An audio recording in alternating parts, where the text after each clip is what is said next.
Okay, so imagine this. A simple farm discovery.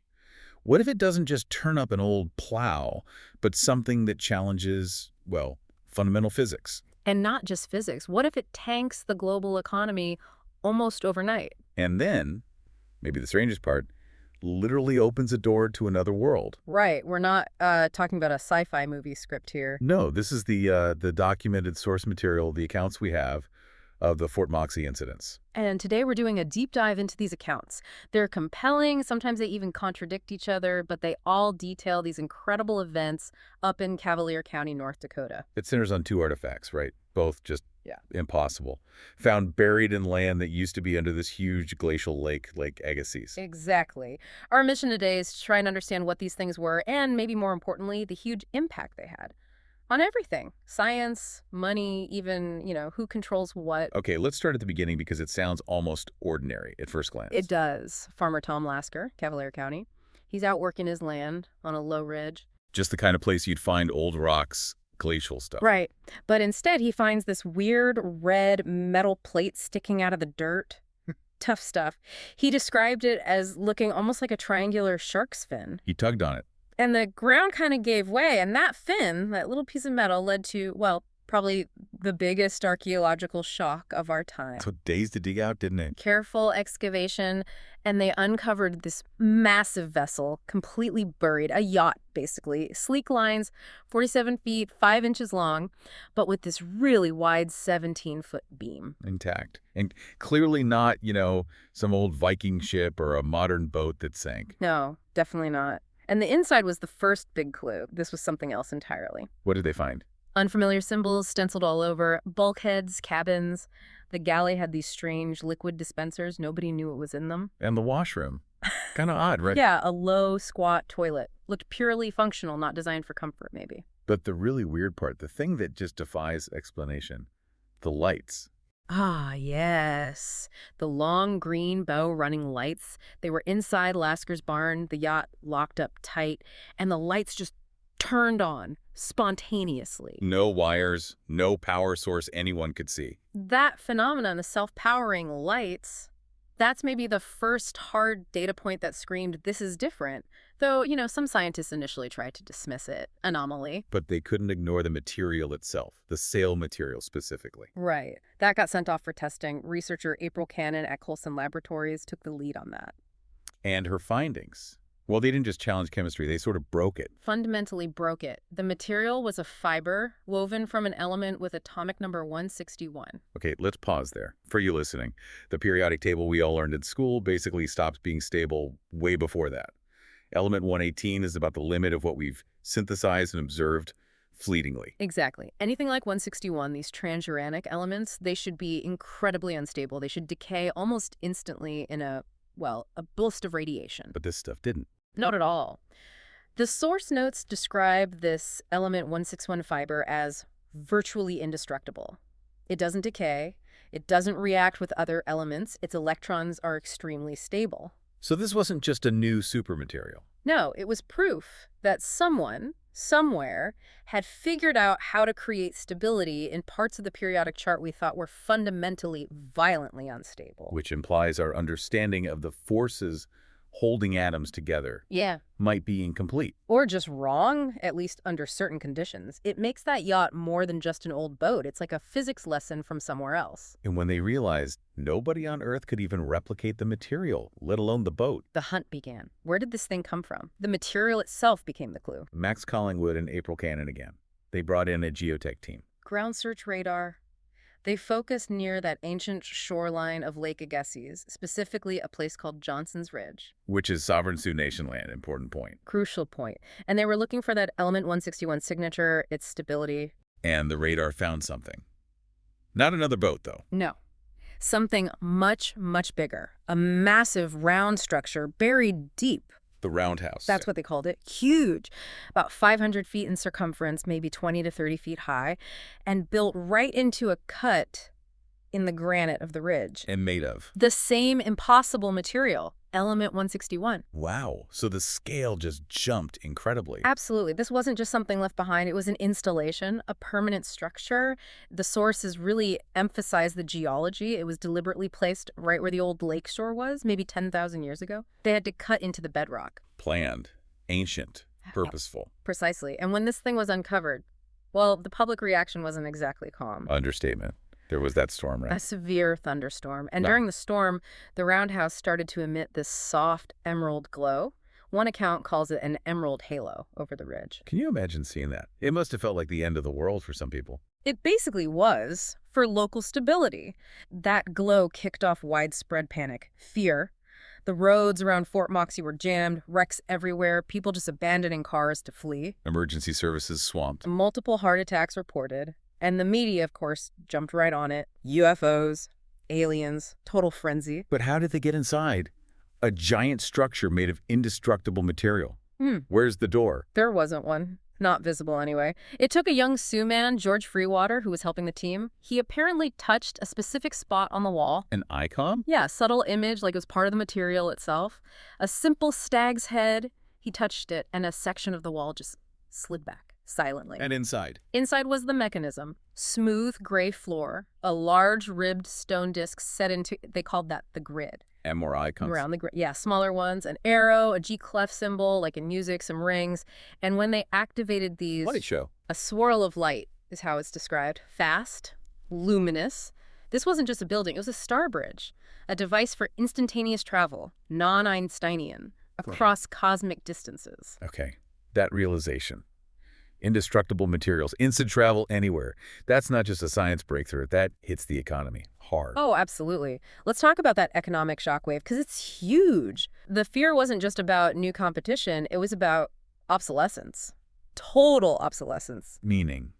Well, think about it. If you can make materials that literally never wear out, what happens to manufacturing? What happens to mining, refining, processing resources? The whole idea of things breaking or needing replacement, planned obsolescence, just gone instantly. The engine of modern capitalism just seized up? Pretty much. And you saw it on the trading floors immediately. Stock markets went into absolute free fall. What are the numbers? The Dow dropped 380 points the first day after the news really broke. The Nikkei in Japan lost 19%. The total market collapse hit 650 points eventually. Which industries got hit worst? Anything based on friction, wear and tear fuel, auto parts suppliers, tire companies like Goodyear is mentioned specifically, and airlines, obviously. Their entire business model suddenly looked historical. While the markets were crashing, the team was, what, pushing buttons? Seeing where this thing went? Carefully, yes. Yeah. Max Collingwood, April Cannon, they started identifying destinations linked to those icons. The Stag's Head, for instance. That led to a place they named Eden. Eden. Sounds nice. By the accounts, it was incredible. Noticeably lower gravity. Huge forests, but the trees were purple. A blue sea. Okay, alien world confirmed. But the thing that really established the scale, the sheer power of the Star Bridge, was the sky. There was this massive thunderhead cloud formation fixed in the sky, apparently, and it was shaped exactly like the Horsehead Nebula. The Horsehead Nebula, that's thousands of light years away. Exactly. If that visual wasn't just some bizarre coincidence, it meant this world, Eden, was astronomically distant, and they got there instantly. Wow, okay. Yeah. Where were the other icons? The G-clef. That one led somewhere different. They called it the maze. It was described as a confusing, empty chamber. Non-rotating, but analysis showed it had artificial gravity, kept things stable, habitable. But the maze is also where something bad happened. Yes, that's where the human cost of all this became tragically clear. Erky Redbroom. Sioux lawyer. He'd been helping navigate the legal and tribal issues. He had. Invaluable. He was assisting Max and April inside the Roundhouse, working in the maze chamber. He was trying to stabilize or maybe repair one of the destination connections there, and he was killed. An accident related to the portal technology itself. His death really underscored the danger. Operating ancient alien tech based on physics we barely grasp. The risks were immense. And this tragedy happened right when everything else was escalating politically. Right in the middle of a massive sovereignty crisis. Remember, the Roundhouse is on Devil's Lake Sioux tribal land. The tribal council, they understood the stakes. They started getting offers for the land. Big offers. Escalating fast. Up to $200 million, according to the sources. But they initially turned it all down. They knew they weren't just selling land anymore. They held the key to well, maybe everything. Which naturally got the attention of the rest of the world. Instantly. If the Sioux controlled the gate, they controlled interstellar travel. The UN started debating whether Johnson's Ridge should be declared an international facility. And North Korea. Predictably, threatened war unless they got access. Immediate access. So the U.S. government, President Taylor, was caught in an impossible position. Absolutely horrifying calculus. On one hand, the political fallout of seizing land from a sovereign Native American nation. On the other, global economic collapse, potential world war over access, and the unknown risks of this alien tech falling into the wrong hands. His decision, based on the accounts. The structure had to be neutralized, destroyed, essentially, to stabilize the economy and prevent a wider conflict. That was the rationale. Which sets up the final confrontation. But before that, there were other consequences. Weird stuff happening. Yes. If Archie Redfern's death was the cost of exploration, the strange phenomena reported around Fort Moxie suggested maybe something, or someone, had come through the other way. A visitor. These are unconfirmed reports, mostly. Persistent, though. Widely reported at the time. The most famous story involves a local vandal, Harry Ernest. He supposedly tried to spray paint the Roundhouse. And the paint wouldn't stick. Wouldn't adhere to the element 161 surface. And then, somehow, he fell off the ridge to his death. That fueled the rumors of an invisible entity, something protecting the site. But it got more interactive than that, didn't it? The snow devil. Right, the newspaper editor, Jim Stuyvesant, he saw what looked like a typical snow devil, a whirlwind of snow. But this one seemed structured. It moved deliberately, with a pattern. And when it collapsed? It revealed a missing local girl, Jerry Tully, who was mentally disabled. The implication being the phenomena wasn't just random, it was somehow intelligent, maybe trying to guide people to her. And there are other reports. Voices. Kurt Hollis at the rail depot heard voices on the wind, supposedly calling his name. These weren't just whispers, they felt directed. It all fed this growing unease that unseen things were now loose, observing, maybe even interacting with our world. So you have this background of rising panic, economic chaos, weird phenomena, and then the government decides to move in. Exactly. U.S. Marshals were deployed. The official reason was to seize the ridge to destroy the Roundhouse, ostensibly to restore order and prevent conflict. How did the Sioux and the researchers react? They prepared for a nonviolent defense. April Cannon, members of the tribe. Their stance was the U.S. government would have to physically remove them and fire the first shot if it came to that. A classic standoff situation. It was heading that way. But then came one of the most unexpected twists in the whole affair. An airplane. A C-47 transport plane. It flew in low and landed right there on the ridge, right in the middle of the Marshals and the defenders. And on board? An incredible group.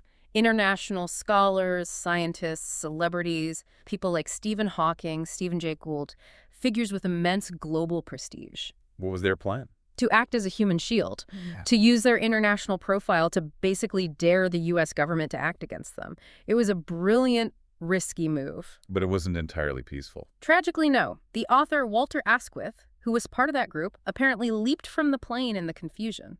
And was shot. Shot and killed right there in the snow. Oh, wow. His death instantly created an international martyr. It stopped the military action cold.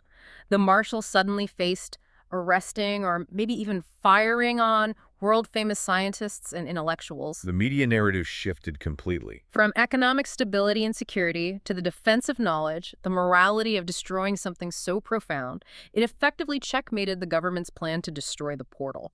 So stepping back from all these chaotic events, all these accounts, what's the core takeaway here? I think the key synthesis has to be the location itself. That yacht, the Roundhouse Star Bridge.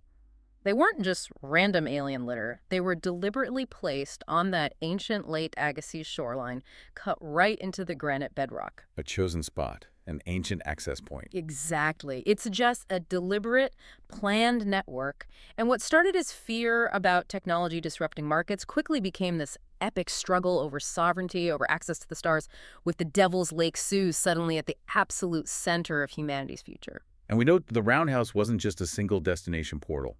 There were multiple icons. Eden, the maze. And others they hadn't fully explored yet, which really leads to the final huge question hanging over all of this. If the Fort Moxie Roundhouse was just one point, one node in a larger system, what was the true reach of that entire transportation network? We saw it could connect to a world thousands of light years away from just that one spot in North Dakota. how many other worlds? How vast was this network? And maybe the biggest question of all, Where did the builders go? The civilization that created all this? We invite you, the listener, to really consider the scale of that possibility. The universe that might have opened up, however briefly, from a quiet ridge in North Dakota.